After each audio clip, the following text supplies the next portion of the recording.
Internal Relations sinupalpal ng todo si Leni Robredo matapos ang fake news tungkol sa DSWD. Ating abangan ang buong detalye, pero bago ang lahat, kung bago ka pa lang sa channel na ito, ay huwag kalimutang mag-subscribe para updated ka sa mga maiinit na balita sa Pilipinas. Sinabi ni Department of Social Welfare and Development o DSWD Secretary Erwin Tulfo noong Linggo na hindi sila namimigay ng food packs at iba pang mga relief assistance sa pamamagitan ng non-government organization o NGO. Angat buhay ni dating Vice President Leni Robredo. Nilinaw ni Tulfo sa pamamagitan ng isang pahayag na hindi ibinibigay ng DSWD ang naturang tulong sa pamamagitan ng mga NGO at sinabing labag ito sa batas. Hindi po namimigay ng mga food packs at iba pang mga relief items ang DSWD sa mga NGO para ipamigay sa mga tao dahil ito po ay labag sa batas, he said.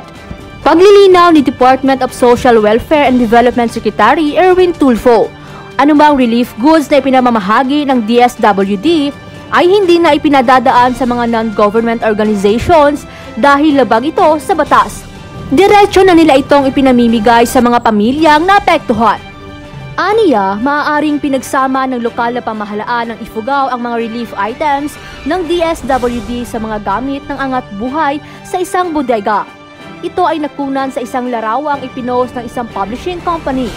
Sinabi ni Tulfo na nakikipag-ugnayan sila sa kani-kanilang local government units sa pamamahagi ng mga relief goods. Ipinaliwanag din ng Social Welfare Secretary na labag sa batas ang pamamahagi ng relief items sa pamamagitan ng NGOs. Samantala, ang Executive Director ng Angat Pinas Inc. na si Rafael Magno ay sumang-ayon sa pahayag ni Tulfo. Pinabulaanan ang mga pahayag na kinuha nila ang kredito mula sa ahensya ng gobyerno. Ito kasi, ang latest, meron ngayong issue. Ang issue ngayon ay yung parang Angat Buhay versus DSWD. Angat Buhay, DSWD issue. At papaano ba nagsimula itong issue na to? Thank you kay Mickey for the stars. Hello sa mga nasa Tokyo po. At mga nasa Alcobar. So, sa mga hindi po nakakaalam, ang Angat Buhay po ay ang dating flagship program ni dating Vice President Leni Robredo. Noong natalo siya at hindi naging presidente, they transform yung program na yun ng Vice President Office into an NGO or non-government organization. Non-government organization po, di ba? Ngayon, recently, alam niyo naman, nagkaroon ng bagyo, di ba? Tapos, ang mga affected ay yung mga nasa, I believe, sa Ifugao. Diba? Let me just pull up the entire information. Hello po sa mga nasa Qatar at mga nasa Rome. One of my favorite cities po yung Rome. At mga nasa Dubai din. So, anong nangyari? So dyan sa may parting northwest Luzon, nagkaroon ng bagyo, di ba? Ng sakuna. Ngayon, may nag-tweet. Okay, may nag-tweet. Ang tweet po ay galing sa Angat Buhay PH, sa kanila po mismong official Twitter. Ito po yung tweet nila. Ang tweet po nila, ito yung sinasabi, Angat Buhay is currently monitoring. Ay, thank you kay Miss May for the tweet, stars at hello sa mga nasa Cebu. Ito po yung sinulat ng Angat Buhay official Twitter. Angat Buhay is currently monitoring events in Banawe, Ifugao as we continue to respond to the situation affecting its residents. Families in the municipality have been displaced by mud and water streaming down the mountains due to heavy rains. Tapos may sumagot doon sa Twitter. Sabi, ang bilis talaga ng aksyon. Hindi magsisisi. Ang Twitter account na sumagot, nag-react, si OO5T or si @OAT0524. Sabi niya, ang bilis talaga ng aksyon. Heart emoji. Hindi magsisisi sa pagsuporta sa Angat Buhay. Salamat VP Attorney Lenny at sa lahat ng volunteers. Yung tipong parang walang pag-asa, pero kayo yung nagiging simbolo ng pag-asa ngayon. Saludo. Okay. Una, wala pong masama na magtayo ng non-government organization. At wala naman pong masamang tumulong. Ang naging issue dito, hello kay Miss Lalaine from Israel. Thank you for the stars. Ang issue dito, yung picture na nakakasama doon sa tweet ng official Twitter ng Angat Buhay ay yung mga boxes ng DSWD. Tapos, nandun din yung mga military na tumutulong. So, walang picture doon sa nakalagay sa Angat Buhay na picture ng Angat Buhay. So, ang nandun is military na mimigay ng tulong. Ayan o, meron pa siyang, yung isang military may hawak-hawak pa siyang plastic bag ba to? Tapos may isang military officer na may kinakausap na, I don't know kung sino kinakausap official, Angat Buhay ba yan or whatever. Tapos nandun yung mga boxes ng DSWD. So yung mga tao nag-react. Sabi nila, DSWD yan, oy.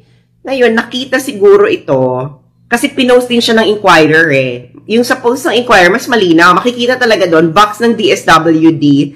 Saka, syempre, yung mga military. Ngayon, ang ginagawa lang, parang, I think, Angat, representative siguro to ng Angat Buhay, na may dalang mga goods, ay mga relief goods na tubig, mga plastic bags na sinama sa DSWD.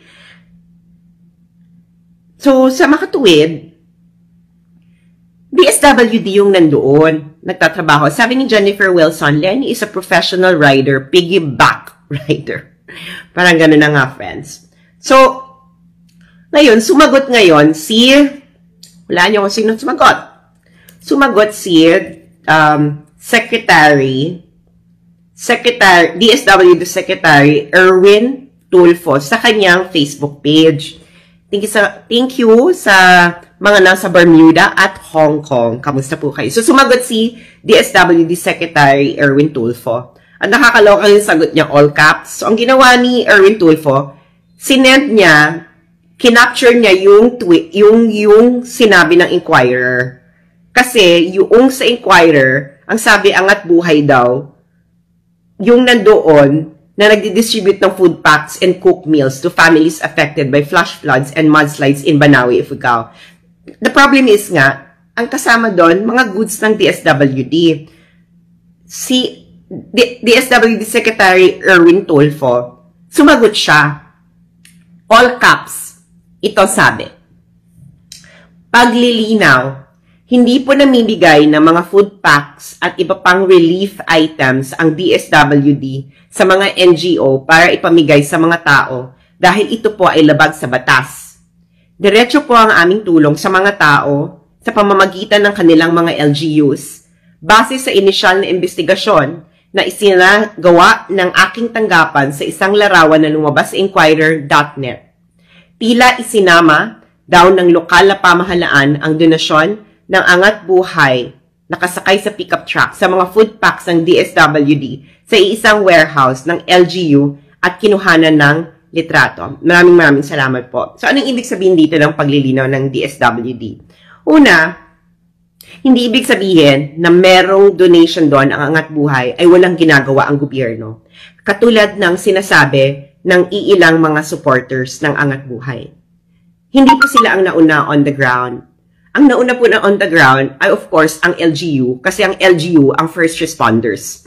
At ang LGU po ay parte ng gobyerno. Huwag po nating sasabihin na wala pong ginagawa ang gobyerno pero dahil meron po silang ginagawa. Dumating po ang DSWD, marami po silang daladalang mga ipamimigay na relief goods. Hindi ibig sabihin na nandyan ang Angat Buhay, sila ang nauna at sila lang may ginagawa. Hindi ibig sabihin na tumulong ang Angat Buhay ay sila na dapat ang pasalamatan lang. Of course, you have to thank everyone who helps. Pero wag naman po tayong abusuhin ang mga ganitong bagay na i-claim, no? I-claim ng mga supporters na walang pag-asa at Angat Buhay lang ang pag-asa. Dahil malinaw na may ginagawa ang gobyerno. Nagtatrabaho ang militar. nagtatrabaho ang LGU, nagtatrabaho ang national government through the DSWD, sa pangunguna ni DSWD Secretary Erwin Tulfo. Sabi ni Salve Villegas, 100%. Sabi ni Mandy Julian, Lenis Camp, ang kakamping will always be kontrabida. So, wag po tayong gaganyan. Diba? Hindi dahil na ikaw ay pumunta doon at nagbigay ng tulong, ikaw lang ang tumutulong. Wag po nating abusuhin ang mga tao sa ganitong impormasyon. So, yung mga supporters dyan ng Angat Buhay, tumulong na lang kayo. Diba? At i-acknowledge no, na maraming gumagalaw, hindi lang kayo. Diba? Hindi lang kayo ang gumagalaw. So, dapat, ang pasalamatan natin, yung DSWD, ang daming binigay na tulong. Pasalamatan din natin ang mga militar na kasama talaga kasi sa kanilang trabaho, ang humanitarian assistance. At, of course, ang mga first responders, ang LGU. Kasi nakasaad po yan sa batas na ang first responder sa mga sakuna ay ang LGU. So, wag po nating i-claim na may mga nauna on the ground na hindi naman parte ng gobyerno dahil ang LGU ang first responder at parte po sila ng gobyerno. Diba? So, wag po natin itong i-claim na sila lang ang pag-asa ng bayan dahil hindi naman sila ang nauna sa on the ground dahil may LGU po tayong nagfa-function pa. Diba? Sabi ni Fides Ann Molina, salamat ma'am sa pagklaro. Ayun nga po, diba? Walang masama sa tumulong. Tumulong kayo, pero huwag kayong mag-credit grab yung mga supporters. Diba? Saka, ito namang inquirer, bakit naman yung Angat Buhay lang yung pinasalamatan nyo dun sa caption, malinaw naman na yung mga boxes na naka-feature sa inyo ay DSWD. So, inquirer, ano ba ito? Ito ba isang halimbawa ng fake news inquirer? Malamang, di ba? Kasi ang linaw-linaw doon sa picture ninyo, DSWD, pero ang nilagay ninyo, Angat Buhay Foundation. Di ba? Sabi ni Ma'am Geraldine, mga police, fireman, mismo mga tao doon. Erwin Tulfo lagi nagpo-post 24 hours. Kasi nga po si DSWD Secretary Erwin Tulfo ay talagang aktibo ito. Aktibo talaga siya. At alam naman natin kung gaano naman kabilis itong kumilos si DSWD Secretary Erwin Tulfo. Pwede naman magtayo ng NGO pero huwag naman tayo makipagsapawan sa gobyerno kasi may gobyerno naman po tayong gumagalaw. Huwag po natin itong palabasin na ang gobyerno po ay hindi gumagalaw at kayo lang. Dahil hindi po totoo yan. Pwedeng tumulong, pero wag po tayong mag-angat ng bangko dahil hindi lang naman kayo ang kumikilos. Alam naman natin itong galawan ng mga NGO na ganito eh. Diba?